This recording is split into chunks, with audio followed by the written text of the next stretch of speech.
zel imo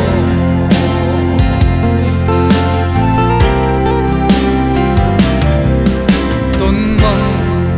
atal ton le kanwa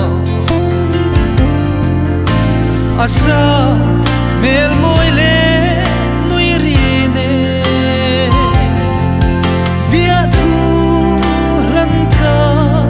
nuwa me min chang ma na khar tung so kan nuam lo siang i lo ve si lo khwari hian sui lung le anem ngai an ti mo em chen inge khwari shaite idel lo chu un le ni liam ta me lung le anem thelo ana phong zun ngai chu eng tin om zel imo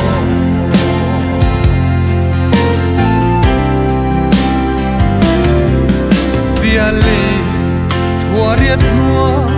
azal hian karing thelo ka halmol lo tukram chulhu anta song roi roi che isul hu le silpua mai mo kan chan lo ni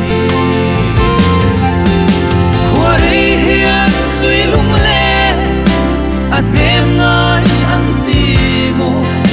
em chen inge khwari shaite idel lo chu un le ni liam ta me lung le anem thelo ana phong zun ngai chu eng tin om zel imo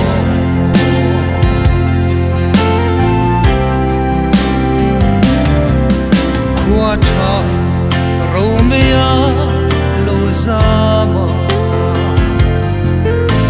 ka sui lung le na sual mange par mo itin an ful le na nem song ne ka shai pa rang chulin lim ni a liam puye khwari hian sui lung le anem ngai an ti mo em chen inge khwari shaite idel lo chu un le ni liam ta me lung le anem thelo ana phong zun ngai chu eng tin om zel imo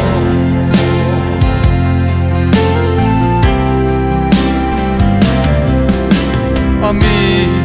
leng kan tro zai relin len lai an chen lim nui hiavin ka shai te kha eng tin om sel mo e tra lai kan bang thelo lunga vai zo ta e khwari hian sui lung le anem ngai an ti mo em chen inge khwari shaite idel lo chu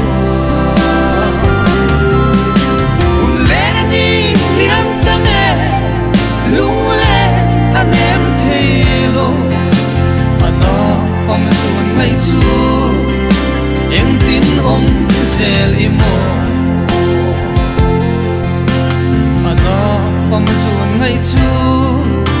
khwari om thei si lo